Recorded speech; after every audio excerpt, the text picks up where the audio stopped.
ಒಂದೇ ಒಂದು ದಿನ ಲೀಲಾವತಿ ಅವರು ಈ ಎಲ್ಲ ವಿವಾದಕ್ಕೆ ಸಂಬಂಧಪಟ್ಟಂತೆ ಒಂದೇ ಒಂದು ದಿನ ಮುಂದೆ ಬಂದು ಹಿಂಗಾಗಿದೆ, ಇದು ಈ ತರ ಇದೆ, ಹೌದು ಇದ್ರ ಬಗ್ಗೆ ಹಿಂಗ್ ಹೇಳ್ತಿದಾರಲ್ಲ, ಇದು ಕ್ಲಾರಿಟಿ ಹಿಂಗ್ ಕೊಡ್ತೀನಿ ಅನ್ನೋ ಕೆಲಸ ಒಂದಿನ ಕೂಡ ಮಾಡ್ಲಿಲ್ಲ. ಯಾವತ್ತು ಹೇಳಿದ್ದಾರೆ? ನನ್ನ ಹೆಸರು ಲೀನಾ ಸಿಕ್ವರ, ನಾನು ಹುಟ್ಟಿದ್ದು ಮಂಗಳೂರು, ಇದು ದಕ್ಷಿಣ ಕನ್ನಡ ಜಿಲ್ಲೆ ಮುರಾ ತಾಲೂಕಲ್ಲಿ ಹುಟ್ಟಿರೋದು, ನಂದು ಕ್ರೈಸ್ತ ಸಮುದಾಯದ ಕುಟುಂಬದಿಂದ ಬಂದಿರತಕ್ಕಂಥವಳು ಅಂತ ಹೇಳಿ ಒಂದು ಯಾತಿ ಕೇಳಿಲ್ಲ.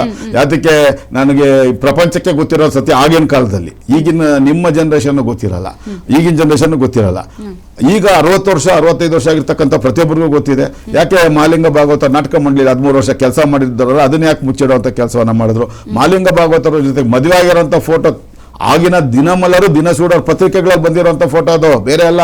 ಇವತ್ತಿಗೂ ನಿಮ್ಗೆ ದಿನಮಲ್ಲರು ದಿನಸೂಡರ್ ಪತ್ರಿಕೆ ನೋಡಿದ್ರೆ ಈ ಫೋಟೋ ಬರ್ತದೆ ಇವರಿಬ್ಬರು. ಯಾಕಂದ್ರೆ ಆಗ್ಲೇ ಹೆಸರಾಂತ ಕಲಾವಿದ ತಮಿಳು ಚಿತ್ರದಲ್ಲಿ ಕೂಡ ಮಾಡಿರ್ತಾರೆ. ಅದು ಅದಕ್ಕಿಂತಲೂ ಮಹಾಲಿಂಗ ಭಾಗವತರು ಸಿಕ್ಕಾಪಟ್ಟೆ ಭಾಗವತರ ಅಂದ್ರೆ ನಿಮ್ಗೆ ಇನ್ನೊಂದು ಗೊತ್ತಿರ್ಲಿ, ಅವರು ಎಲ್ಲೋ ನೀವು ಭಾಗವತರ ಅಂದ್ರೆ ಬ್ರಾಹ್ಮಣ ಸಮುದಾಯ ಆತರ ಅಲ್ಲ.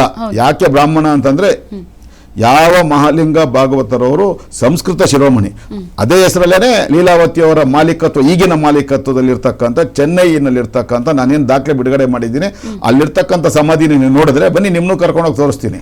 ಮಹಾಲಿಂಗ ಭಾಗವತ ಸಂಸ್ಕೃತ ಶಿರೋಮಣಿ ಅಂತ ಸಮಾಧಿ ಇರ್ತಕ್ಕಂಥದ್ದು. ಯಾಕೆ ಅವ್ರ ಜಮೀನಲ್ಲಿ ಕಂಡವ್ರದ್ದು ಎತ್ಕೊಂಡ್ಬಂದು ಇಟ್ಕೊಂತಾರೆ?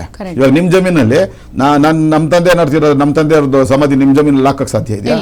ಇಲ್ಲ, ಸಾಧ್ಯ ಇಲ್ಲ. ಸಿಂಪಲ್ ಅಷ್ಟೇನೆ. ಇದನ್ನೆಲ್ಲ ನಿಗೂಢ ಮುಚ್ಚಿಟ್ಕೊಂಡು ಬಂದು ಇವರು ತಾಯಿ ಮಗ ಹೇಳಿದ್ನಲ್ಲ, ನಿಗೂಢವಾಗಿ ಬದುಕಿರ್ತಕ್ಕಂಥದ್ದು. ಅವರು ಇನ್ನೊಂದು ಅಲ್ಲೇನ್ ನಡೀತಾ ಇದೆ, ಸೋಲ್ದೇವ್ನಹಳ್ಳಿ, ಅದೇ ಸೊಡ್ಡೆಕೊಪ್ಪ ಅಂತ ಕರೀತಾರೆ ಜಮೀನಲ್ಲಿ, ಅದು ಇನ್ನೊಂದು ನಿತ್ಯಾನಂದ ಆಶ್ರಮ. ಪ್ರತಿದಿನ ಸಾಯಂಕಾಲ 6 ಗಂಟೆನಿಂದ ಬೆಳಗ್ಗೆ ಜಾವ 5 ಗಂಟೆ ತನಕ ಅಲ್ಲಿ ನಡೆಯೋ ಚಟುವಟಿಕೆಗಳೇ ಬೇರೆ, ಅವ್ರ ಜೊತೆಗಿರೋರೇ ಬೇರೆ. ಯಾರು ಅವ್ರ ಬಗ್ಗೆ ಮಾತಾಡಿದ್ರೆ ಒಂದು ಕಾಂಟ್ಯಾಕ್ಟ್ ನಂಬರ್ ಕೊಡ್ತೀನಿ, ಆ ನಂಬರಿಂದ ಫೋನ್ ಬರುತ್ತೆ, ಪ್ರಾಣ ಬೆದರಿಕೆ, ಹಂಗ್ ಮಾಡ್ಬಿಡ್ತೀನಿ ಹಿಂಗ್ ಮಾಡ್ಬಿಡ್ತೀನಿ ಅಂತ. ನನಗೆ ಮಾಡೋ ಧೈರ್ಯ ಯಾರಿಗೂ ಇಲ್ಲ. ಹಂಗ್ ಮಾಡಿ ಯಾರಾದ್ರೂ ನಿಮ್ಮ ಮುಖಾಂತರ ಬಂದು ಇಲ್ಲಿ ಹಿಂಗ್ ಆಗ್ತಿದೆ, ನನಗೆ ಥ್ರೆಟ್ ಬಂತು ಅಂತ ನಿಮ್ಮ ಮುಖಾಂತರ ಹೇಳಿರೋದೇನ? ನಿನ್ನೆ ಕೂಡ ಒಬ್ರು ಸರ್ಕಾರಿ ಅಧಿಕಾರಿಗೆ ಮಾಡಿದ್ದಾರೆ. ಅದು ಬಿಡಿ, ಅದಿರ್ಲಿ.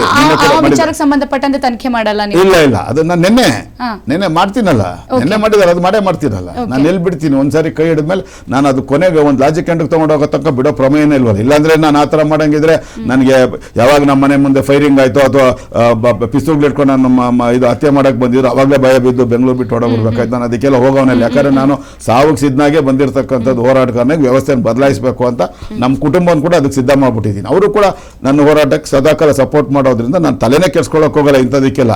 ಅದು ನಾನು ಹೇಳೋದು. ಲೀಲಾವತಿ ಅವರಿಗೆ ಸಂಬಂಧಪಟ್ಟಂತೆ ಒಂದು ಕೊನೆಯ ಪ್ರಶ್ನೆ, ಇನ್ನು ಕೂಡ ಬಹಳಷ್ಟು ಈ ಸರ್ಕಾರಕ್ಕೆ ಸಂಬಂಧಪಟ್ಟಂತೆ ಬಿಬಿಎಂಪಿಗೆ ಸಂಬಂಧಪಟ್ಟಂತೆ ಮಾತಾಡೋದಿದೆ.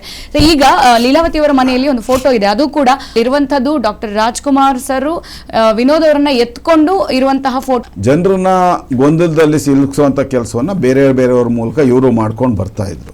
ಚಲನಚಿತ್ರ ಪತ್ರಿಕೋದ್ಯಮಗಳು, ಛಾಯಾಗ್ರಾಹಕರಾಗ್ಲಿ, ಅದೇ ವರದಿಗಾರರಾಗ್ಲಿ ಹೋಗುವಂಥದ್ದು ಹತ್ತಿರದಲ್ಲಿ ಸಿಗುವಂತ ನೆಲಮಂಗಲಕ್ಕೆ ಹೊರತು ಅವರ ಚೆನ್ನೈ ಮನೆಗೆ ಯಾರು ಹೋಗಿಲ್ಲ. ತಾವು ಸಾಧ್ಯ ಆದ್ರೆ ಇವಾಗ ಲೊಕೇಶನ್ ನಿಮ್ಗೆ ಎಲ್ಲ ಸರ್ವೆ ನಂಬರ್ ಇದೆ, ಬೇಕಾದ್ರೆ ಕಳಿಸಿ ಹೋಗಿ ನೋಡಿ. ಅಲ್ಲಿರ್ತಕ್ಕಂಥ ಫೋಟೋ ಯಾರ್ದು, ಅಲ್ಲಿರ್ತಕ್ಕಂಥ ಸಮಾಧಿ ಯಾರ್ದು, ಅಲ್ಲಿ ಡಾಕ್ಟರ್ ರಾಜ್ಕುಮಾರ್ ಅವ್ರ ಜೊತೆಲಿ ಇದೆ ಅಂತಂದ್ರೆ, ನೀವು ಸುದೀಪ್ ಅವ್ರ ಮನೆಗೆ ನೀವು ಪ್ರವೇಶ ಮಾಡಿದ್ರೆ ದೊಡ್ಡದಾಗಿದೆ. ಪುನೀತ್ ಇವರು ಸುದೀಪ್ ಅವ್ರನ್ನ ಅಣ್ಣ ಅವ್ರು ಎತ್ಕೊಂಡಿರ್ತಕ್ಕಂಥದ್ದು ಇದೆ. ಅವಾಗ ಆ ಫೋಟೋ ಏನಾದ್ರು ಬೇರೆ ಥರ ಮಾತಾಡೋಕ್ಕೆ ಸಾಧ್ಯನಾ? ನಿಮ್ಗೆ ಹೇಳಿದಾಗಲೇ ಗೊಂದಲ ಮೂಡಿಸ್ಬೇಕು. ಹಾಗಾಗಿ ಗೊಂದಲ ಏನಿತ್ತು ಆ ಬೆಂಕಿಗೆ ಸಣ್ಣದಾಗಿ ತುಪ್ಪ ಸುರಿತಾನೆ ಇರಬೇಕು. ಹಾಗಾಗಿ ಆ ಫೋಟೋ ಇಟ್ಕೊಂಡಿರೋಂಥ ಒಂದು ಕೆಲಸವನ್ನ ಮಾಡಿರ್ತಕ್ಕಂಥದ್ದು. ನಾನು ಹೇಳಿದಾಗೇನೆ ಕೊನೆಯದಾಗಿ ಹೇಳ್ತೀನಿ, ದಕ್ಷಿಣ ಭಾರತದ 60-70ರ ದಶಕದಲ್ಲಿ ಅಭಿನಯಿಸಿದಂಥ ಖ್ಯಾತ ಚಲನಚಿತ್ರ ನಟಿಯರ ಪೈಕಿ ಎರಡನೇ ಅತ್ಯಂತ ಶ್ರೀಮಂತ ನಟಿ ಅಂದರೆ ಮೊದಲನೇದು KR ವಿಜಯ್, ಎರಡನೇದು ಲೀಲಾವತಿ ಅವರು. ಒಂದಾಯ್ತು ಅಂದರೆ ತಾಯಿ ಮಗಂತರ ಗೋಸುಂಬೆ ಜೀವನ ಮಾಡಿದಂಥ ಇನ್ನೊಂದು ಜೋಡಿ ನಮಗೆಲ್ಲೂ ನಮ್ಮ ದೇಶದಲ್ಲಿ ಕಾಣ ಸಿಗಲಿಕ್ಕೆ ಸಾಧ್ಯ ಇಲ್ಲ. ಆ ರೀತಿ ಅವರು ಕೊನೆ ತನಕನೂ ನಿಗೂಢವಾದಂಥ ಪ್ರಶ್ನೆಗಳನ್ನು ಉಳಿಸ್ಬೇಕು ಅಂತ ಹೇಳಿ, ಗೊಂದಲ ಮೂಡಿಸ್ಬೇಕು ಅಂತ ಹೇಳಿ ಅವ್ರದೇ ಆದಂಥ ಸ್ವಂತ ಕಾರಣಗಳಿಗೆ, ನಾನು ಈಗಾಗಲೇ ಹೇಳಿದಾಗೆ ಆಸ್ತಿ ಗೊಬ್ಬ ಕೀರ್ತಿ ಗೊಬ್ಬ ಅನ್ನೋ ಈ ಒಂದೇ ಕಾರಣ ಇಟ್ಕೊಂಡು ಕೂಡ ಎಲ್ಲೂ ಪ್ರಯತ್ನ ಪಡಲಿಲ್ಲ. ನಮ್ಮ ತಂದೆಯವರು ಇವರು ಡಾಕ್ಟರ್ ಅಣ್ಣವರು ನಮ್ಮ ತಂದೆಯವರು ಅಲ್ಲ,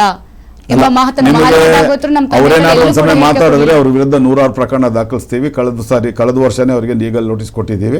ಗೊಂದಲ ಮೂಡಿಸುವಂತ ಪ್ರಶ್ನೆ ಮಾಡಬಾರ್ದು, ದಾಖಲೆಗಳ ಸಮೇತ ಕೊಟ್ಟಿದ್ದೀವಿ. ಇಲ್ಲ ಒಂದ್ ಹೇಳ್ಬಿಡು ಸರ್ಕಾರಿ ದಾಖಲೆ ಸುಳ್ಳು ಅಂತ ಹೇಳಿ ಇದು ಮಾಡು, ಇಲ್ಲ ನನ್ನ ಸ್ವಾರ್ಥಕ್ಕೋಸ್ಕರ ಆಸ್ತಿ ಬೇಕು ಅಂತ ಹೇಳಿ ನಾನು ಮಹಾಲಿಂಗ ಭಾಗವತರು ಮಗ ಅಂತ ಸೈನ್ ಮಾಡಿದ್ದೀನಿ ಅಂತ ಸಾಧ್ಯ ಇಲ್ಲ. ಆದ್ರೆ ಮಹಾಲಿಂಗ ಭಾಗವತರು ಇವಾಗ ನಾನು ಹೇಳುವಂಥದ್ದು, ಇವಾಗ ನಿಮ್ಮ ತಂದೆ ತಾಯಿ ಹೆಸರಲ್ಲಿ ಇರ್ತಕ್ಕಂಥ ಸ್ವತ್ತು ನಿಮಗೆ ಆಗೋದು, ನನಗಾಗಕ್ಕೆ ಸಾಧ್ಯ ಇಲ್ಲ ಅಲ್ವಾ?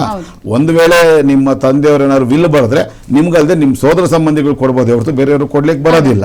ಹಾಗಾಗಿ ಅವ್ರ ಹೆಸರಲ್ಲಿರೋಂಥ ಸ್ವತ್ತು ಇವ್ರ ಹೆಸರಿಗೆ ಹೆಂಗ್ ಬಂತು, ಹೆಂಗ್ ಬರಕ್ ಸಾಧ್ಯ? ಇವರು ಮಗ ಅಲ್ದಿದ್ರೆ ಅವ್ರ ಹೆಂಡತಿ ಅಲ್ಲ ಅಂದ್ರೆ ಹೆಂಗ್ ಬರಕ್ ಸಾಧ್ಯ ಇತ್ತು? ಸಿಂಪಲ್ ಅಷ್ಟೇನೆ. ಹಾಗಾಗಿ ಅದು ಬಿಟ್ಬಿಡಿ. ಅದು ಸರ್, ಈಗ ಅದು ಬಿಟ್ಬಿಡೋಣ. ಈಗ ಬಹಳಷ್ಟು ವಿಚಾರಗಳಿಗೆ ಸಂಬಂಧಪಟ್ಟಂತೆ ನಾನು ತನಿಖೆ ಮಾಡ್ತೀನಿ, ನಾನು ಅದು ಭ್ರಷ್ಟಾಚಾರದ ಹಗರಣ ಏನೇ ಇದ್ರು ಬಿಡಲ್ಲ, ರಮೇಶ್ ಅಂದ್ರೆ ಬಿಡೋ ಅಂತ ಸೀನೇ ಇಲ್ಲ ಅಂತಲ್ಲ ನೀವು ಇವಾಗಷ್ಟೇ ಈ ವಿಚಾರಕ್ಕೆ ಸಂಬಂಧಪಟ್ಟಂತೆ ಹೇಳಿಕೆ ಕೊಟ್ರಲ್ಲ. ಈಗ ಇದೆ ನಾವೀಗ BBMP ಸರ್ಕಾರಕ್ಕೆ ಬರೋದಾದ್ರೆ, ಇದೇ ಬಿಜೆಪಿ ಕಾಂಗ್ರೆಸ್ ಸರ್ಕಾರ ಇದ್ದಾಗ್ಲೂ ಕೂಡ ಯಾವುದೇ BBMP ಎಲೆಕ್ಷನ್ ಮಾಡಿಲ್ಲ. 10 ವರ್ಷ ಆಯ್ತು ಎಲೆಕ್ಷನ್ ಆಗಿಲ್ಲ, ಕಾರ್ಪೊರೇಟರ್ ಮೆಂಬರ್ಸ್ಗಳನ್ನ ನೋಡಿಲ್ಲ, ಮೇಯರ್ಗಳನ್ನ ನೋಡಿಲ್ಲ. ಸರ್ಕಾರ ಜನಕ್ಕೆ ಏನ್ ಸಮಸ್ಯೆ ಆಗ್ತಾ ಇದೆ ಏನು ಕೇಳೋರು ಯಾರು ಇಲ್ಲ. ಮತ್ತೊಂದ್ ಕಡೆಗೆ ಮಾಧ್ಯಮ ಪ್ರಶ್ನೆ ಮಾಡಕ್ ಹೋದ್ರೆ ಮಾಧ್ಯಮದ ಮೇಲೆ ಗೂಬೆ ಕೂರ್ಸೋದು, ಸರಿಯಾದ ಪ್ರಶ್ನೆ ಎತ್ತಿದ್ರೆ ಇವ್ರು ಕಾಂಗ್ರೆಸ್ ಪರ ಇವ್ರು ಬಿಜೆಪಿ ಪರ ಅಂತ ಹೇಳಿ ಪ್ರಶ್ನೆ ಮಾಡೋದೇ ಬರ್ತಾ ಇದೆ. ನೀವು ಕೂಡ BBMPಯಲ್ಲಿ ಕೆಲಸ ಮಾಡಿ ಬಂದವರು, ಕಾರ್ಪೊರೇಟ್ ಆದವರು, ಈ ವಿಚಾರಕ್ಕೆ ಸಂಬಂಧಪಟ್ಟಂತೆ ಅಲ್ಲಿ ಏನ್ ನಡೀತಾ ಇದೆ, ಯಾವಾಗ ಮಾಡ್ತೀರಾ ಎಲೆಕ್ಷನ್, ಏನ್ ಹೇಳ್ತೀರಾ? ಸರ್ವೋಚ್ಚ ನ್ಯಾಯಾಲಯದಲ್ಲಿ ಸುಪ್ರೀಂ ಕೋರ್ಟ್ ಅಲ್ಲಿ ಒಂದು ಎಲೆಕ್ಷನ್ ಪಿಟಿಷನ್ 6 ಇದೆ. ಅದರಲ್ಲಿ ಒಂದು NR Ramesh versus government of Karnataka ಕೂಡ ಒಂದು. ಉಚ್ಚ ನ್ಯಾಯಾಲಯದಲ್ಲಿ ಅಂದ್ರೆ ರಾಜ್ಯ ಹೈಕೋರ್ಟ್ನಲ್ಲಿ 8 PALಗಳಿದೆ ಎಲೆಕ್ಷನ್ ಸಂಬಂಧಪಟ್ಟಾಗೆ. ಅದರಲ್ಲಿ ನಮ್ದು ಒಂದು, TS ನಾಗಾಭರಣ ಅವರು ಒಂದು ಹಾಕಿದ್ದಾರೆ ನಿರಂತರವಾಗಿ ಅದರ ವಿರುದ್ಧ. ಆದರೆ 74th ಅಮೆಂಡ್ಮೆಂಟ್ ಅಂದರೆ ಕಾನ್ಸ್ಟಿಟ್ಯೂಷನ್ ಆಫ್ ಇಂಡಿಯಾದಲ್ಲಿ 74th ಅಮೆಂಡ್ಮೆಂಟ್ ಪ್ರಕಾರ 74ನೇ ತಿದ್ದುಪಡಿ ಪ್ರಕಾರ 180 ದಿನಗಳಿಗಿಂತಲೂ ಹೆಚ್ಚಿಗೆ 181ನೇ ದಿನಕ್ಕೂ ಕೂಡ ಒಂದು ಸ್ಥಳೀಯ ಸಂಸ್ಥೆಯಲ್ಲಿ ಅಧಿಕಾರಿಗಳ ಆಡಳಿತ ಇರಬಾರ್ದು ಅನ್ನೋದು ಸ್ಪಷ್ಟವಾಗಿದೆ ಅಂಬೇಡ್ಕರ್ ಅವರು ರಚಿಸಿರ್ತಕ್ಕಂಥ ಸಂವಿಧಾನದಲ್ಲಿ. 74th ಅಮೆಂಡ್ಮೆಂಟ್ ಅಂತ ಅದನ್ನು ನಾವು ಕರಿತೀವಿ. ಹಾಗಿದ್ದಾಗಲೂ ಕೂಡ ಈಗ ಬಹಳಷ್ಟು ಇನ್ನೇನು ಸೆಪ್ಟೆಂಬರ್ 10ನೇ ತಾರೀಕು ಬಂದರೆ ಇನ್ನು 1 ತಿಂಗಳಾಯಿತು ಅಂದರೆ ಈಗ 5 ವರ್ಷ 11 ತಿಂಗಳಾಗಿದೆ. 6 ವರ್ಷ ಸಂಪೂರ್ಣ ಆಗುತ್ತೆ. ಅಧಿಕಾರಿಗಳು ಆಡಳಿತ ಬಂದು ಜನಪ್ರತಿನಿಧಿಗಳು ಇಲ್ಲದೆ ಇರ್ತಕ್ಕಂಥದ್ದು, ಇದು ಸಂವಿಧಾನ ಬಾಹಿರವಾಗಿರ್ತಕ್ಕಂಥದ್ದು. ಇದಕ್ಕೆ ನೇರವಾಗಿ ನಮ್ಮ ಭಾರತೀಯ ಜನತಾ ಪಾರ್ಟಿ ಸರ್ಕಾರನೂ ಕಾರಣ ಇದೆ, ಇವ್ರ ಸರ್ಕಾರನೂ ಕಾರಣ ಇದೆ. ಅದರಲ್ಲಿ ಏನು ಇದೆ ಇಲ್ಲ ಅಂದರೆ 2020 ಸೆಪ್ಟೆಂಬರ್ 10ನೇ ತಾರೀಕೇನು ಅವಧಿ ಮುಗೀತು, ಅವಾಗ ನಮ್ಮದೇ ಸರ್ಕಾರ ಅಧಿಕಾರದಲ್ಲಿತ್ತು, ಬಸವರಾಜ ಬೊಮ್ಮಾಯಿ ಅವರು CM ಆಗಿದ್ರು. ಅವಾಗ ನಿಜವಾಗ್ಲೂ ಸರ್ಕಾರ ಅವತ್ತು ಚುನಾವಣೆ ನಡೆಸಬೇಕಾಗಿತ್ತು. ಅದಾಗಿ ಒಂದು 5-6 ತಿಂಗಳೊಳಗೆ ನಡೆಸಿಲ್ಲ. ಅದರ ತಪ್ಪು ಭಾರತೀಯ ಜನತಾ ಪಾರ್ಟಿದು ಇದೆ, ಇವ್ರದ್ದು ಇದೆ. ಅದರಲ್ಲಿ ನಾನು ಇಬ್ಬರದು ಇದೆ. ಯಾರನ್ನ ಒಬ್ಬರನ್ನ ನಾವು ಹೊಣೆಗಾರನಾಗಿ ಮಾಡೋದು ತಪ್ಪಾಗ್ತದೆ. ಆದರೆ ಯಾವ ಸ್ಥಳೀಯ ಸಂಸ್ಥೆ ಬೆಂಗಳೂರು ಮಹಾನಗರದಂಥ 1.5 ಕೋಟಿ ಜನಸಂಖ್ಯೆ ಇರತಕ್ಕಂಥ ಬೃಹತ್ ಬೆಂಗಳೂರು ಮಹಾನಗರ ಪಾಲಿಕೆಯನ್ನು ಇವರು ನಾಡಪ್ರಭು ಕೆಂಪೇಗೌಡರು ಕಟ್ಟಿರ್ತಕ್ಕಂಥ ಬೆಂಗಳೂರು ಮಹಾನಗರನ ತಮ್ಮ ರಾಜಕೀಯ ಸ್ವಾರ್ಥಕ್ಕೋಸ್ಕರ ಚುನಾವಣೆಯನ್ನು ಮುಂದೂಡಬೇಕು ಅನ್ನೋ ಒಂದೇ ಒಂದು ದುರುದ್ದೇಶ ಇಟ್ಕೊಂಡು 5 ಭಾಗವನ್ನು ಮಾಡಿದ್ರು. ಅದು ನಿಜವಾಗ್ಲೂ ಯಾವತ್ತಿಗೂ ಅಕ್ಷಮ್ಯ ಅಪರಾಧ ಅಂತ ನಾನು ಹೇಳಕ್ಕೆ ಇಷ್ಟಪಡ್ತೀನಿ. ಸ್ವತಃ ದೊಡ್ಡಹಾಲಹಳ್ಳಿ ಕೆಂಪೇಗೌಡರ ಮಗನಾಗಿರ್ತಕ್ಕಂಥ DK ಶಿವಕುಮಾರ್ ಅವರು ಬೆಂಗಳೂರು ಉಸ್ತುವಾರಿ ಸಚಿವರಾಗಿದ್ದಂಥ ಸಂದರ್ಭದಲ್ಲಿ, ಉಪಮುಖ್ಯಮಂತ್ರಿಗಳಾಗಿದ್ದಂಥ ಸಂದರ್ಭದಲ್ಲಿ ನೇರವಾಗಿ ಅವ್ರು ಹೇಳಿದ್ದೀನಿ, ನಿಮ್ಮ ತಂದೆ ಹೆಸರೇ ಕೆಂಪೇಗೌಡರಿದ್ದಾರೆ, ಅಂತ ಕೆಂಪೇಗೌಡರ ಹೆಸರಿಟ್ಕೊಂಡಿರ್ತಕ್ಕಂಥ ಅಂತ ಪುಣ್ಯಾತ್ಮ ಕಟ್ಟಿರ್ತಕ್ಕಂಥ ಬೆಂಗಳೂರು ಮಹಾನಗರವನ್ನು ಹೊಡಿಬೇಡ್ರಿ, ವಿಭಜನೆ ಮಾಡಬೇಡ್ರಿ ಅನ್ನೋದು ಒಂದು. ಇದಾದ್ಮೇಲೆ ಇಲ್ಲಿ ಕಳೆದ 5.25 ವರ್ಷದಲ್ಲಿ 6 ವರ್ಷದಲ್ಲಿ ಆಗಿರ್ತಕ್ಕಂಥ ಅವಾಂತರಗಳು, ಭ್ರಷ್ಟಾಚಾರ ವ್ಯಾಪಕ ಪ್ರಮಾಣದಲ್ಲಿ, ಇದ್ರ ವಿರುದ್ಧ ನಾನು ಪ್ರತಿನಿತ್ಯ ಧ್ವನಿ ಎತ್ತುತ್ತಾನೆ ಇರ್ತೀನಿ. ನೀವು ನೋಡಿದ್ದೀರಾ ಎಷ್ಟೋ ಅಂತ. ನಾನು ಇವಾಗ ಅಂತ ದಿನಕ್ಕೆ 2-3 ಪತ್ರಿಕಾಗೋಷ್ಠಿನ ಕರೆಯಕ್ಕೆ ಸಾಧ್ಯ ಇಲ್ಲ. ಹಾಗಾಗಿ ಎಲ್ಲ ಇಲಾಖೆ, ರಾಜ್ಯ ಸರ್ಕಾರದ ಎಲ್ಲ ಇಲಾಖೆದು ಮಾಡ್ತಾರೆ. ಅದರಲ್ಲಿ ವಿಶೇಷವಾಗಿ BDA BBMP ಇಲ್ಲಿ ನಡೆಯುವಂಥ ಹಗರಣಗಳಿಗಂತೂ ಯಾವ ಮಟ್ಟಿಗೆ ಅಂತಂದ್ರೆ ಇನ್ಯಾವತ್ತೂ ಸರಿಪಡಿಸ್ಲಿಕ್ಕಾಗಲ್ಲ. ಇವತ್ತು ನಗರ ಯೋಜನೆ ಇಲಾಖೆ ನೀವೇನಾದ್ರು ಒಂದು 46ಗಿಂತಲೂ ದೊಡ್ಡ ಅಳತೆಯಲ್ಲಿ ಮನೆ ಕಟ್ಟಬೇಕು ಅಂದರೆ ನಕ್ಷೆ ಮಂಜೂರಾತಿಗೆ 140 ರೂಪಾಯಿ per ಸ್ಕ್ವೇರ್ ಫೀಟ್ ಕೊಡಬೇಕು. ಇಲ್ಲಿ ತನಕ ಇತಿಹಾಸದಲ್ಲಿ 2023ಕ್ಕಿಂತಲೂ ಮುಂಚಿತವಾಗಿದ್ದಂಥದ್ದು ಚೆನ್ನೈ ಮಹಾನಗರದಲ್ಲಿ ಹೈಯೆಸ್ಟ್ ಕರಪ್ಷನ್ ಇತ್ತು. ಟೌನ್ ಪ್ಲಾನಿಂಗ್ ಸಂಬಂಧಪಟ್ಟಂಗೆ 21 ರೂಪಾಯಿ per ಸ್ಕ್ವೇರ್ ಫೀಟ್ ಇತ್ತು. ಅದು ಇವತ್ತು 140 ರೂಪಾಯಿ ಹಾಕಿ ಕೂತ್ಕೊಂಡಿದೆ. ಬಿಲ್ಡರ್ಗಳನ್ನ ಕೇಳಿ ಹೇಳ್ತಾರೆ, ಸಣ್ಣ ಮತ್ತು ಮಧ್ಯಮ ಗಾತ್ರದ ಬಿಲ್ಡರ್ಗಳು ಬೆಂಗಳೂರು ಮಹಾನಗರದಲ್ಲಿ ಕಟ್ಟೋದೇ ಬಿಟ್ಬಿಟ್ಟು ಹೋಗ್ಬಿಟ್ರು. ಇವಾಗ ಏನಿದ್ರು ಟಾಪ್ 20 ಬಿಲ್ಡರ್ಸ್ದೇ ಸಾಮ್ರಾಜ್ಯ ಆಗ್ಬಿಟ್ಟಿದೆ. ಅವ್ರು ಯಾವ ಮಟ್ಟಕ್ಕೆ ಬೇಕಾದ್ರೂ ಹೋಗ್ತಾರೆ, ಅದು ಬೇರೆ ಪ್ರಶ್ನೆ. ಆದರೆ ಇನ್ನು ಕಾಮಗಾರಿ ಇಲಾಖೆ ಅಂತ ನೋಡಿದ್ರೆ ಇವಾಗಲೇ ಉದಾಹರಣೆಗೆ 11 ಎಲಿವೇಟೆಡ್ ಕಾರಿಡಾರ್ ರಸ್ತೆಗಳು ಟೆಂಡರ್ ಕರೆದಿದ್ದಾರೆ. ಮೊದಲೇ ಡಿಸೈಡ್ ಮಾಡಿರ್ತಕ್ಕಂಥ ಪೂರ್ವ ನಿಗದಿತ ಗುತ್ತಿಗೆದಾರರಿಗೆ ಕೊಡಬೇಕು ಅಂತ ಹೇಳಿ ಎಲ್ಲ ರೀತಿಯ ಅರ್ಹತೆ ಇರ್ತಕ್ಕಂಥ ಗುತ್ತಿಗೆದಾರನ 20,000 ಕೋಟಿ ಟರ್ನ್ ಓವರ್ ಇರ್ತಕ್ಕಂಥ ಗುತ್ತಿಗೆ ಸಂಸ್ಥೆಯನ್ನು ಅವರು ಮೊದಲೇ ಬಂದು ತಮಗೆ ಹೊಂದಾಣಿಕೆ ಮಾಡ್ಕೊಂಡಿಲ್ಲ ಅನ್ನೋ ಒಂದೇ ಒಂದು ಕಾರಣಕ್ಕೆ ಅವ್ರನ್ನ ಹೊರಗಿಡುವಂಥ ಕೆಲಸವನ್ನು ಮಾಡಿದ್ದಾರೆ. ಇದಕ್ಕೆ ಸಂಬಂಧಪಟ್ಟ ನೆನೆ ದಿನ ನಾನು ಲಿಖಿತವಾಗಿ ದೂರನ್ನು ಕೂಡ ಕೊಟ್ಟಿದ್ದೀನಿ. ಈ ರೀತಿ BBMPಯ ಅಲ್ಲಿ ಇವ್ರು ಮಾಡ್ತಾ ಇರ್ತಕ್ಕಂಥದ್ದು. ಆದರೆ ದುರಂತ ಅಂದರೆ ಇವತ್ತೇನು ಡಿಸೆಂಬರ್ 31ರೊಳಗೆ ಚುನಾವಣೆ ಮಾಡ್ತೀವಿ ಅಂತೇಳಿ ಸುಪ್ರೀಂ ಕೋರ್ಟ್ಗೆ ಮಾಡಿದ್ದಾರೆ. 2027 ಡಿಸೆಂಬರ್ ಆದರೂ ಮಾಡೋಕ್ಕೆ ಸಾಧ್ಯ ಇಲ್ಲ. ನಿನ್ನೆ ದಿವಸ ಹಿರಿಯ ಸಚಿವರು, ಮೊನ್ನೆ ದಿವಸ ಶನಿವಾರ ದಿವಸ ಒಂದು ಮನವಿ ಪತ್ರವನ್ನು ಮುಖ್ಯಮಂತ್ರಿಗಳು ಕೊಟ್ಟಿದ್ದಾರೆ. ಒಬ್ಬರು ಸಚಿವರು, ಬೆಂಗಳೂರು ಮಹಾನಗರದ ಸಚಿವರು, ಇವತ್ತು SIR ಮಾಡಿದ್ಮೇಲೆ 2005 ಜುಲೈ 29ರಿಂದ ಏನು ಪ್ರಾರಂಭ ಆಯಿತು, ಜುಲೈ 28 ಮಧ್ಯರಾತ್ರಿ ತನಕ ಬೆಂಗಳೂರು ಮಹಾನಗರದ ಮತದಾರರ ಸಂಖ್ಯೆ 1,03,00,000, ಜನಸಂಖ್ಯೆ 1.5 ಕೋಟಿ, ಮತದಾರರ ಸಂಖ್ಯೆ 1,03,00,000 ಆಯಿತು. ಆದರೆ ಮೊನ್ನೆ 1ನೇ ತಾರೀಕು ಈ ಚುನಾವಣಾ ಆಯೋಗ ಬಿಡುಗಡೆ ಮಾಡಿರ್ತಕ್ಕಂಥ ದಾಖಲೆ 50,65,000 ಮತದಾರಿದ್ದಾರೆ. ಅಂದರೆ ಇನ್ನು ಹೊಸದಾಗಿ ಮತದಾರ ಪಟ್ಟಿಗೆ ಸೇರುವಂಥ ಈಗಷ್ಟೇ 18 ವರ್ಷ ವಯೋಮಾನದಿಂದ ಇರತಕ್ಕಂಥವ್ರು, 18ರಿಂದ 22 ವಯೋಮಾನದಲ್ಲಿ ಇರ್ತಕ್ಕಂಥವ್ರು ಸೇರಿದ್ರೆ, ಮತ್ತು ಫಾರಮ್ಗಳನ್ನು ಎನ್ಯುಮರೇಷನ್ ಫಾರಮ್ಗಳನ್ನ ತೊಗೊಂಡು ವಾಪಸ್ ಕೊಡದೇ ಇರ್ತಕ್ಕಂಥವ್ರು ಎಲ್ಲ ಸೇರಿದ್ರು ಇನ್ನೊಂದು 5% ಜಾಸ್ತಿ ಆಗ್ಬೋದು ಅಂತ. ಏನೇ ಮಾಡಿದ್ರು 53 ಲಕ್ಷ ದಾಟಲ್ಲ ಅಂದಿದ್ದಾರೆ, 55 ಲಕ್ಷ ಬಂದ್ರು. ಇನ್ನು ಸುಮಾರು 50 ಲಕ್ಷ ಮತದಾರರು ಇಲ್ಲಿ ಮತದಾರ ಪಟ್ಟಿಯಿಂದ ಹೊರಹಾಕಲ್ಪಟ್ಟಿರ್ತಕ್ಕಂಥ. ಯಾತಕ್ಕೆ ಅಂತಂದರೆ ಅದೇ ಬೇರೆ ದುರುದ್ದೇಶ ಇಲ್ಲ.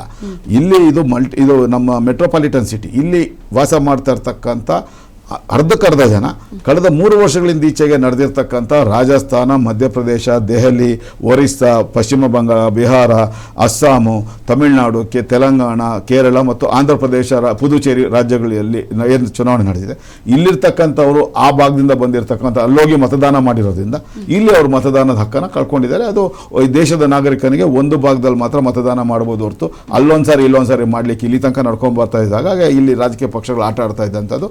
ಅದಕ್ಕೆ ತೆರೆ ಎಳೆಯುವಂಥ ಕೆಲಸವನ್ನು ಮಾಡಿದ್ದಾರೆ. ಹಾಗಾಗಿ ಅಲ್ಲಿ ಮತದಾನ ಮಾಡಿದಂಥವ್ರು ಕಳೆದ 11 ರಾಜ್ಯಗಳಲ್ಲಿ ಕಳೆದ 3 ವರ್ಷಗಳಲ್ಲಿ ನಡೆದಿರ್ತಕ್ಕಂಥ ಚುನಾವಣೆಗಳಲ್ಲಿ ಅಲ್ಲಿ ಮತದಾನ ಮಾಡಿದಂಥವ್ರು ಇಲ್ಲಿ ಮತದಾನದ ಹಕ್ಕನ್ನು ಕಳ್ಕೊಂಡಿದ್ದಾರೆ. ಹಾಗಾಗಿ 1,03,00,000ದಿಂದ ಅದು 53-54 ಲಕ್ಷಕ್ಕೆ ಇಳಿದಿರ್ತಕ್ಕಂಥದ್ದು. ಅದರಿಂದ ಈಗ ಪತ್ರ ಹೊಸದಾಗಿ ಏನು ಬರೆದಿದ್ದಾರೆ, ಕಳೆದ ಶನಿವಾರ ಬರೆದಿರ್ತಕ್ಕಂಥ ಮುಖ್ಯಮಂತ್ರಿಗಳಿಗೆ, ನಾಳೆ ಅದು ಸಚಿವ ಸಂಪುಟ ಸಭೆಯಲ್ಲೂ ಕೂಡ ನಾಳೆ ಅದ್ರ ಬಗ್ಗೆ ದೊಡ್ಡ ಮಟ್ಟದ ಚರ್ಚೆ ಆಗುತ್ತೆ. ಬೇಕಾದ್ರೆ ನೀವು ಮಾಹಿತಿ ತಗೋಬಹುದು. ಏನು ಬರೆದಿದ್ದಾರೆ ಅಂದರೆ 50 ಲಕ್ಷ ಜನಸಂಖ್ಯೆ ಇರ್ತಕ್ಕಂಥ 50-55 ಲಕ್ಷಕ್ಕೆ 5 ಕಾರ್ಪೊರೇಷನ್ ಬೇಕಾ? CMC TMCಗಿಂತಲೂ ಕಡೆ ಆಗೋಗ್ಬಿಡುತ್ತೆ ಬೆಂಗಳೂರು ಮಹಾನಗರ.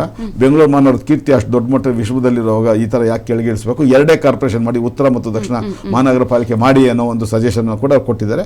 ಕೊನೆಗೆ ಇದೇ ಅಧಿವೇಶನ ಅಥವಾ ಮುಂದೆ ಅಕ್ಟೋಬರಲ್ಲಿ ನಡೆಯುವಂಥ ಚಳಿಗಾಲದ ಅಧಿವೇಶನ 100ಕ್ಕೆ 100 ಬರೆದಿಟ್ಕೊಳ್ಳಿ. ಎನ್ ಆರ್ ರಮೇಶ್ ಹೇಳಿದ್ರು ಅಂತ ಒಂದು ಬಿಲ್ ಬರುತ್ತೆ. ಆ ಬಿಲ್ಲು 100ಕ್ಕೆ 100 ಪಾಸ್ ಆಗುತ್ತೆ. ಬೆಂಗಳೂರನ್ನ 2 ಕಾರ್ಪೊರೇಷನ್ 5 ಬದಲಾಗಿ 5 ಅಬಾಲಿಷ್ ಮಾಡಿ